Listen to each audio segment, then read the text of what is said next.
بسم اللہ الرحمن الرحیم۔ معراج القرآن میں اصغر بیگ ایڈوکیٹ کی طرف سے آپ سب کو خوش آمدید۔ آج کا عنوان ہے سرکریک کا علاقہ، بھارت کی دھمکیاں اور پاکستان کا رد عمل۔ کریک انگلش زبان کا لفظ ہے جس کے معنی تنگ خلیج کے ہیں۔ سرکریک رن آف کچھ اور پاکستان کے درمیان صوبہ سندھ اور بھارتی گجرات کے درمیان 96 کلومیٹر پٹی سمندری پٹی ہے جو بحر عرب یعنی عربین سی سے جا کر ملتی ہے۔ ظاہری طور پر سرکریک ایک دلدلی علاقہ ہے، ویران ہے، غیر آباد ہے، لیکن اندرونی طور پر یہ دولت سے مالا مال ہے۔ سرکریک میں بہت زیادہ قیمتی معدنیات، مائنرلز، پیٹرول اور گیس کے ذخائر ہیں۔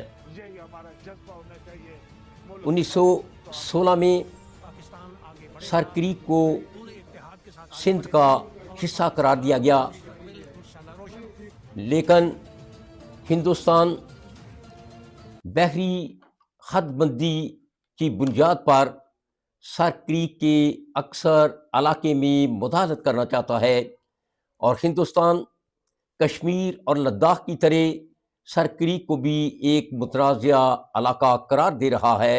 حالانکہ سرکریک صوبہ سندھ کا حصہ ہے اور 1947 کی بر صغیر کی تقسیم کے وقت سندھ پاکستان کو ملا اور بھارتی گجرات ہندوستان میں چلا گیا۔ یقیناً سرکریک پاکستان کا ہی حصہ ہے، لیکن ہندوستان کے ڈیفنس منسٹر راج ناتھ سنگھ نے گجرات کے شہر بھوج میں ایک دسہرہ اور شترتھ پوجا کی تقریب سے خطاب کرتے ہوئے یہ کہا کہ اگر پاکستان کی افواج نے سرکریک کے علاقے میں کوئی فوجی انسٹالیشن قائم کرنے کی کوشش کی تو ہم اس کا شدید ترین اور سخت ترین ایکشن لیں گے۔ پاکستان کو یہ یاد ہونا چاہیے کہ سرکریک سے ایک راستہ کراچی کو بھی جاتا ہے، اور ہم پاکستان کی تاریخ اور جغرافیہ دونوں بدل کے رکھ دیں گے۔ اس سے پہلے بھارت کے ایئر چیف نے ایک تقریب سے خطاب کرتے ہوئے یہ کہا کہ مئی 2025 کی پاک بھارت جنگ میں پاکستان کے جنگی جہاز ہم نے گرا لیے تھے۔ حالانکہ یہ بالکل جھوٹ کا ایک پلندہ ہے۔ ساری دنیا نے کھلی آنکھ سے دیکھا کہ مئی 2025 کی پاک بھارت جنگ میں پاکستان نے جدید سائنس، ٹیکنالوجی اور سائبر سسٹم کی مدد سے نہ صرف ہندوستان کے ڈیفنس سسٹم S-400 کو تباہ و برباد کر کے رکھ دیا، بلکہ ہندوستان کے رافیل اور سپرسونک بھی مار گرائے، اور ہندوستان کے زیادہ تر ایئر بیسز کو نشانہ بنایا اور ان کی فوجی انسٹالیشن اور فوجی اڈوں کو تباہ و برباد کر کے رکھ دیا۔ ہندوستان کے آرمی چیف نے یہ بیان دیتے ہوئے کہا کہ 1965 میں ہندوستان کی افواج لاہور تک پہنچ گئی تھیں، اور اب 2025 ہے، ہم پاکستان کو دنیا کے نقشے سے مٹا دیں گے۔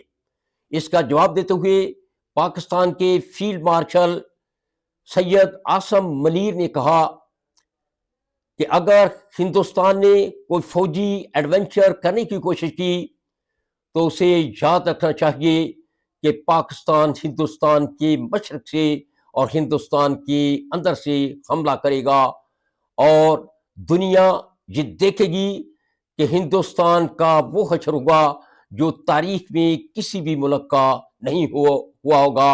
ہم تیز فی الفور اور تباہ کن حملے کریں گے جس سے ہندوستان تباہ و برباد ہو کے رہ جائے گا. پاکستان کے ISPR کے سربراہ نے کہا کہ ہندوستان کی اسٹیبلشمنٹ غیر ذمہ دارانہ بیان دے رہی ہے جو اس خطے کو جنگ میں جھونک دینے کے خواب دیکھ رہے ہیں. اگر ہندوستان نے ایسی کوئی کوشش کی تو ہندوستان کو علم ہونا چاہیے کہ پاکستان نہ صرف ایٹمی طاقت ہے بلکہ پاکستان کے پاس دنیا کے جدید ترین میزائل ہیں جو نہ صرف ہندوستان بلکہ دنیا کے کسی بھی ملک کو نشانہ بنا سکتے ہیں. اگر ہندوستان نے ایسی جرات کی تو یقیناً ہم ہندوستان کو صفحہ ہستی سے مٹا دینے کی طاقت رکھتے ہیں. پاکستان کے حملے اتنے فی الفور شدید اور خطرناک ہوں گے کہ ہندوستان ان کی تاب نہیں لا پائے گا. پاکستان نے ہندوستان کی دھمکیوں سے پہلے ہی سورہ انفال کی آیت نمبر 60 کو مد نظر رکھتے ہوئے تیاری کر لی ہے. پاکستان ایک ایٹمی قوت ہے. پاکستان کے پاس دنیا کے جدید ترین میزائل ہیں. پاکستان کی فوج دنیا کی سب سے بہتر اور اعلیٰ فوج ہے اور پاکستان نے اس کا مظاہرہ مئی 2025 کی پاک بھارت جنگ میں کر کے دکھا دیا ہے. جب پاکستان نے ہندوستان کے ڈیفنس سسٹم کو تباہ برباد کر دیا، رافیل اور دیگر سپرسونک ہندوستان کے تباہ کر دیے، ہندوستان کے کئی ایئر بیسز کو نشانہ بنایا، ہندوستان کی فوجی انسٹالیشن اور فوجی اڈوں کو تباہ و برباد کر کے رکھ دیا، ہندوستان کے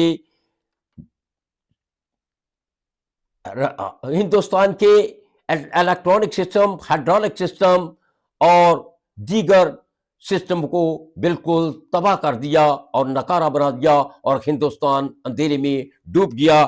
سورۃ انفال کی آیت نمبر 60 کا ترجمہ کو یوں ہے، اور ان کے لیے تیار کر رکھو جو قوت تمہیں بن بڑھے اور جتنے بھی گھوڑے باندھ سکو، تاکہ اس سے ان کے دلوں میں دھاک بیٹھ جائے جو اللہ کے دشمن ہیں اور تمہارے دشمن ہیں، اور ان کے علاوہ ان کے دلوں میں بھی دھاک بیٹھ جائے جن کو تم نہیں جانتے لیکن اللہ جانتا ہے. وما علینا الا البلاغ.